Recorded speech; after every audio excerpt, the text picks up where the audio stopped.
பல்வேறு மாவட்டங்களில் நடந்த நிகழ்வுகளை விரைவுச் செய்திகளாக காணலாம்.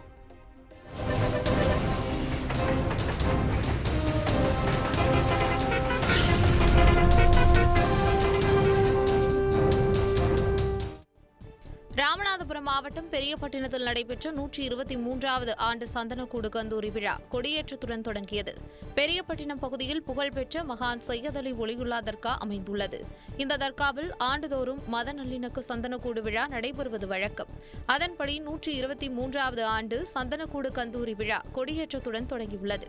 இதில் ராமநாதபுரம் எம்எல்ஏ காதர் பாட்ஷா உள்பட ஏராளமானோர் கலந்து கொண்டனர். முக்கிய நிகழ்வான சந்தனக்கூடு விழா வரும் ஜூன் 23ஆம் தேதியும் 24ஆம் தேதி கந்தூரி விழாவும் நடைபெறவுள்ளதாக தெரிவிக்கப்பட்டுள்ளது. ராமநாதபுரம் மாவட்டம் பரமக்குடி அருகே நெடுஞ்சாலைத்துறை அலுவலரின் வீட்டில் லஞ்ச ஒழிப்புத்துறை போலீசார் நடத்திய சோதனையில் கணக்கில் வராத 3 லட்சம் ரூபாய் ரொக்கம் கைப்பற்றப்பட்டுள்ளது. பரமக்குடியில் உள்ள நெடுஞ்சாலைத்துறை கோட்ட பொறியாளர் அலுவலகத்தில் லஞ்ச ஒழிப்புத்துறையினர் நடத்திய சோதனையில் கணக்கில் வராத 1,40,000 ரூபாய் கைப்பற்றப்பட்டுள்ளது. இதனைத் தொடர்ந்து நெடுஞ்சாலைத்துறை கோட்ட அலுவலக மேலாளர் சுரேஷ் பாபுவின் வீட்டிலும் சோதனை நடத்தப்பட்டது. அதில் கணக்கில் வராத 3,02,300 ரூபாய் கைப்பற்றிய அதிகாரிகள் சுரேஷ் பாபுவிடம் விசாரணை நடத்தி வருகின்றனர். வேலூர் மாவட்டம் பேரணாம்பட்டு அருகே வனப்பகுதியில் பதுக்கி வைக்கப்பட்டிருந்த 1,650 லிட்டர் கள்ளச்சாராய ஊரல்களை போலீசார் தரையில் கொட்டி அழித்துள்ளனர். வேலூர் மாவட்டத்தில் கள்ளச்சாராய விற்பனையை தடுக்க போலீசார் தீவிர நடவடிக்கை மேற்கொண்டு வருகின்றனர்.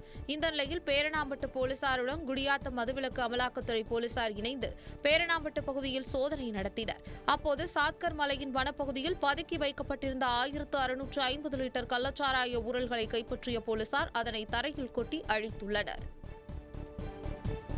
கோவையில் பண மோசடியில் ஈடுபட்டு வந்த போலி பெண் காவலரை காவல்துறையினர் கைது செய்துள்ளனர். கோவை மாவட்டம் செல்வபுரம் பகுதியில் உள்ள தினேஷ் என்பவரது பழைய இருசக்கர வாகன விற்பனை நிறுவனத்தில் அம்பிகா என்ற பெண் இருசக்கர வாகனம் ஒன்றை வாங்கியுள்ளார். வாங்கும்போது தான் காவலர் என்று கூறி அடையாள அட்டையையும் காட்டியுள்ளார். அவர் இஎம்ஐ கட்டாததால் வெரைட்டி ஹால் காவல் நிலையத்தில் விசாரித்த போது அம்பிகா என்ற பெயரில் யாரும் இல்லை என்பது தெரியவந்துள்ளது. பின்னர் தினேஷ் கொடுத்த புகாரின் பேரில் விசாரணை மேற்கொண்ட போலீசார் அம்பிகாவையும் அவரது நண்பர் ரகு என்பவரையும் கைது செய்தனர். விசாரணையில் போலீஸ் என்று கூறி இவர் பலரிடம் பண மோசடியில் ஈடுபட்டிருப்பதும் தெரியவந்துள்ளது.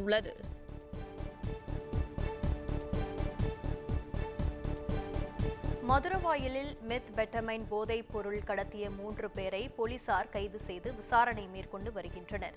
சென்னை முழுவதும் கஞ்சா, குட்கா உள்ளிட்ட போதைப் பொருட்களை தடுக்கும் வகையில் போலீசார் தீவிர தேடுதல் வேட்டை நடத்தி வருகின்றனர். அந்த வகையில் மதுரவாயல் காவல் ஆய்வாளர் தலைமையிலான தனிப்படை போலீசார் ஜீசஸ் கால்ஸ் சர்வீஸ் சாலையில் வாகன சோதனையில் ஈடுபட்டனர். அப்போது காரில் வந்த 3 பேர் முன்னுக்கு பின் முரணாக பதில்களை கூறியதால் போலீசார் காரை சோதனை செய்தனர். அப்போது 55 கிராம் மெத்தம்பெட்டமைன் போதைப் பொருள் கடத்தி செல்லப்படுவது கண்டுபிடிக்கப்பட்டது.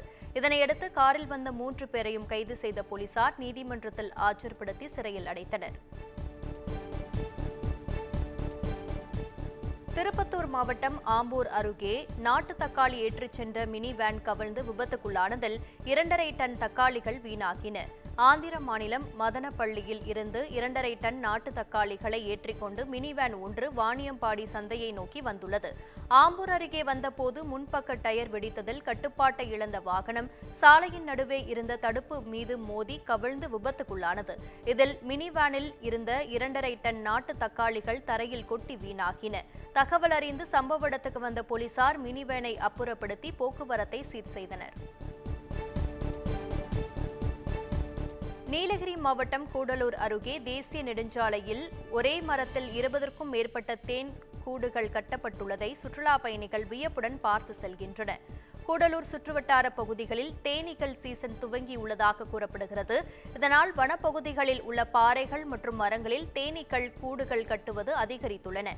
இந்த நிலையில் கூடலூர் அருகே உள்ள தேசிய நெடுஞ்சாலையில் ஒரே மரத்தில் 20க்கும் மேற்பட்ட தேன் கூடுகள் உள்ளன. இதனை சுற்றுலா பயணிகள் சிறிது அச்சத்துடனேயே பார்த்து செல்கின்றனர்.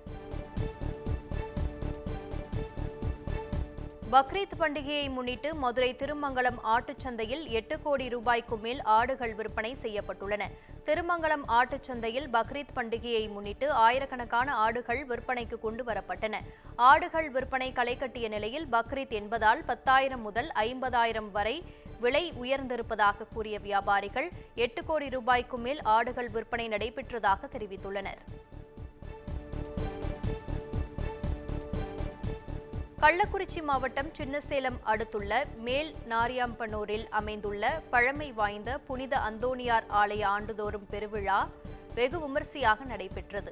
கடந்த 5ஆம் தேதி கொடியேற்றத்துடன் ஆண்டு பெருவிழா தொடங்கியது. இதனைத் தொடர்ந்து ஆலயத்தில் தினசரி சிறப்பு பிரார்த்தனை மற்றும் கூட்டு திருப்பலி நடைபெற்று வந்தது.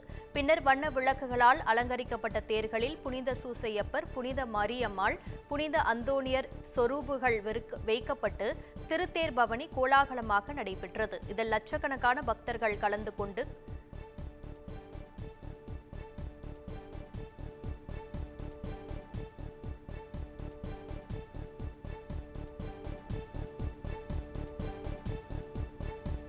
அசாம் மாநிலத்தில் இருந்து கேரளாவுக்கு கடத்தவிருந்த 4 கிலோ கஞ்சா பறிமுதல் செய்யப்பட்டுள்ளது. வேலூர் மாவட்டம் குடியாத்தம் அடுத்த ஆந்திர எல்லையான சைனகுண்டா சோதனைச் சாவடியில் குடியாத்தம் தாலுகா போலீசார் தீவிர ரோந்து பணியில் ஈடுபட்டிருந்தனர். அப்போது அங்கே சந்தேகத்திற்கு இடமாக நின்ற நபரை பிடித்து விசாரணை செய்ததில் அவர் வைத்திருந்த பையில் 4 கிலோ கஞ்சா இருந்தது தெரியவந்தது. இதனையடுத்து போலீசார் மேற்கொண்ட விசாரணையில் மங்களா மஜி என்கிற அந்த நபர் அசாம் மாநிலத்தில் இருந்து கேரளாவிற்கு கஞ்சா கடத்தியது தெரியவந்தது.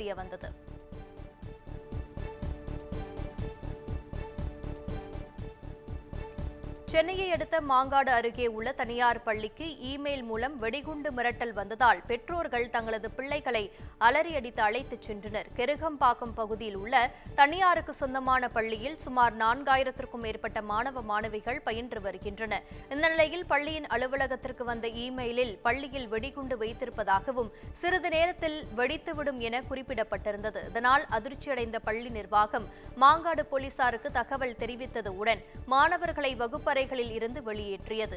இதனையடுத்து வெடிகுண்டு நிபுணர்கள் ஒவ்வொரு வகுப்பறைகளிலும் தீவிரமாக சோதனை மேற்கொண்டனர். பின்னர் வெடிகுண்டு மிரட்டல் புரளி என தெரிய வந்தது.